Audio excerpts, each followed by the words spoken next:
నమస్తే, welcome to YoYo TV. AP budget సమావేశాలు ఈ నెల 3వ వారంలో ప్రారంభం కానున్నాయి. కొత్త ప్రభుత్వం కొలువు తీరిన తర్వాత జరగనున్న సమావేశాలు. దీంతో దాదాపు 10 రోజుల వరకు ఈ సమావేశాలు కొనసాగే అవకాశం ఉంది. దానితో పాటుగా శాసన మండలి సమావేశాలు ఈసారి ప్రారంభమవుతాయి. అయితే ఈసారి ఏపీ బడ్జెట్ ని కొత్త ఆర్థిక మంత్రి పయ్యావుల కేశవ్ ప్రవేశపెట్టనున్నారు. కానీ ఏపీ బడ్జెట్ విషయంలో రకరకాలైన ప్రచారం సాగుతోంది. పూర్తి స్థాయిలో బడ్జెట్ ని ప్రవేశపెట్టే విషయంలో ఆర్థిక శాఖ తర్జన భర్జన పడుతోంది అని అంటున్నారు.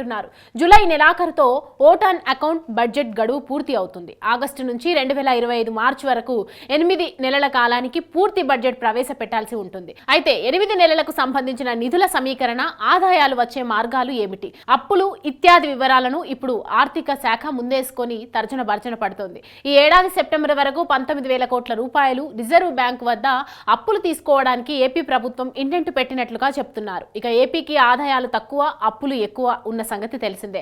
అదే సమయంలో బడ్జెట్ అంటే అన్ని వర్గాలు ఆశగా చూస్తాయి. ముఖ్యంగా సంక్షేమ పథకాల విషయంలో భారీ హామీలు ఇచ్చి కూటమి అధికారంలోకి వచ్చింది. వాటి మీద బడ్జెట్లో ప్రకటన చేయాల్సి ఉంటుంది. చేయకపోతే తప్పుడు సంకేతాలు వెళ్తాయి.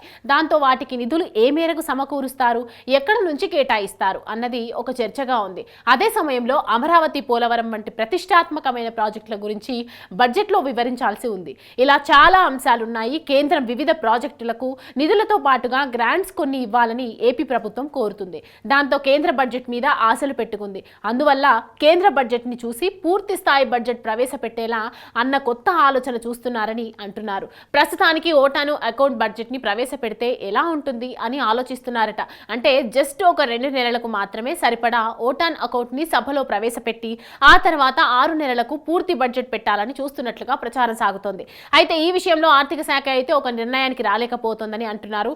బడ్జెట్ మీద తీవ్ర స్థాయిలో కసరత్తు చేస్తున్నా ఒక కొలిక్కి అయితే రాలేకపోతుందని అంటున్నారు. మొత్తం మీద చూస్తే కనుక ఓటాన్ అకౌంట్ బడ్జెట్ ని కనుక ప్రభుత్వం ప్రవేశపెడితే అది చరిత్రలో ఫస్ట్ టైం అవుతుందని అంటున్నారు. సాధారణంగా ప్రజలు ఎన్నుకున్న ప్రభుత్వం అధికారంలోకి వచ్చిన వెంటనే పూర్తి స్థాయి బడ్జెట్ నే ప్రవేశపెడుతుంది. ఏపీలో ఉన్న ఆర్థిక పరమైన అంశాలు, ఇతరత్రా పరిస్థితుల నేపథ్యంలో ఓటాన్ అకౌంట్ బడ్జెట్ ఉండబోతున్నట్లు తెలుస్తోంది. చూడాలి మరి చివరి నిమిషంలో ప్రభుత్వం ఎలాంటి నిర్ణయాలు తీసుకుంటుందో.